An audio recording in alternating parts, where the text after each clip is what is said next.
أعوذ بالله السميع العليم من الشيطان الرجيم بسم الله الرحمن الرحيم قال الله تبارك وتعالى في كتابه المبين وهو أصدق الصادقين إنا فتحنا لك فتحا مبينا صدق الله العلي العظيم سلوات بیٹے محمد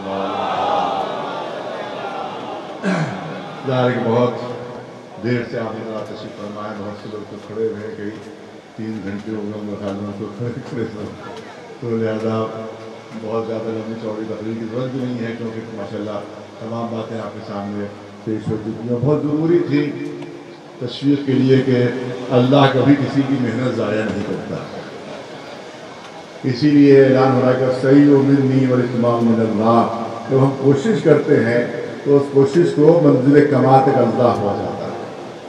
ہمیشہ جو عمل کے میدان میں آتے ہیں اللہ ان کی مدد کرتا ہے، جو چارپائی پر لیٹے رہتے ہیں کہ ان کی مدد اللہ نہیں کرتا۔ میدان میں آنا ضروری ہے، میدان عمل میں آنا ضروری ہے، تب اللہ کی مدد ہوتی ہے، ورنہ اللہ کی مدد نہیں ہوتی ہے۔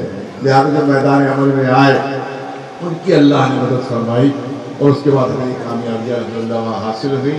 وہاں کے علماء بھی ان کامیابیوں میں شریک رہے، وہاں کے جو علماء ہیں وہ بھی وہاں شریک رہے۔ جب میں ایک مرتبہ وہاں تھانہ ہے وہاں کے اوپر بہت مشہور بنا دو، وہاں جب میں گیا معلومات کہ 10 علماء جو ہیں وہاں پر ملوی سے پہلے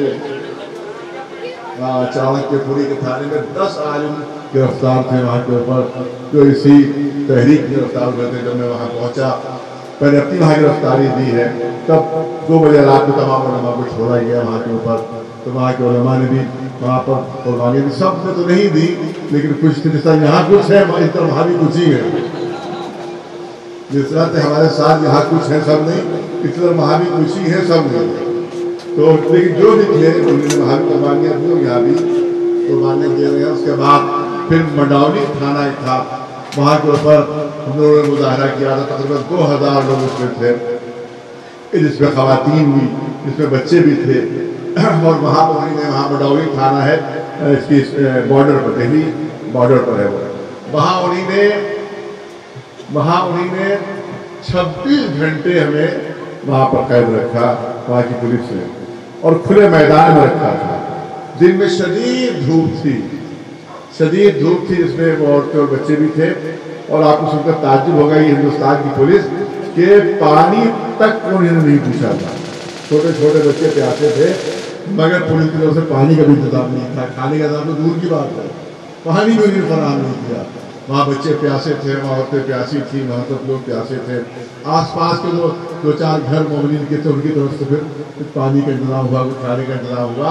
تو دن میں شدید دھوپ، پھر رات میں 12 بجے کے بعد اوس گرنا شروع ہو گئی، اور صبح تک عالم یہ تھا کہ سب سردی میں کانپ رہے تھے، اور کوئی سایہ نہیں تھا۔ میری قبا جو تھی پوری اوس سے شرابور ہو چکی تھی، ایسا لگتا تھا بارش ہوئی ہو، اور لگتا سردی سے کانپ رہے ہیں۔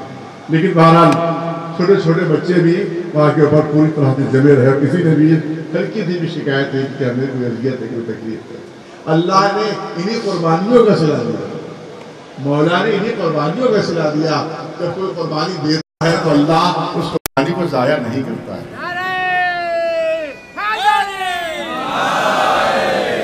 الحمدللہ اتنی بڑی کامیابی ملی ہے کہ اس کو آپ لوگ تصور بھی نہیں کر سکتے۔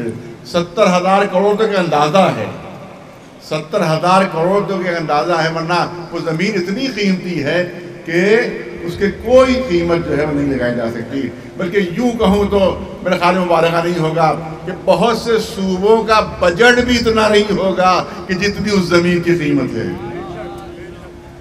اتنی عظیم جگہ ہے وہ ہم کو ملی ہے، اور انشاءاللہ وہاں کے اوپر قوم کی فلاح و بہبود کے لیے کام ہوگا، مدرسہ بھی ہوگا انشاءاللہ۔ اتنی بڑی زمین ہے وہ، وہاں مدرسہ بھی بن سکتا ہے، وہاں میڈیکل کالج بھی بن سکتا ہے، وہاں اسکول بھی بن سکتا ہے، وہاں شیعہ سینٹر بھی بن سکتا ہے۔ تو انشاءاللہ 1-2 سال میں آپ دیکھیں گے کہ پورے ہندوستان کا مرکز شاہ مردان کی درگاہ بن جائے گی۔ اتنی بڑی قیمتی زمین کسی بھی قوم کے پاس نہیں ہوئے جتنی بڑی زمین ہمیں وہاں دہلی میں مل گئی ہے۔ تو یہ سب قوم کی قربانیوں اور علماء کی قربانیوں کی وجہ سے وہاں کے اوپر یہ، اور مولا کی جب تک مدد شامل حال نہیں ہوئی اور ہمیں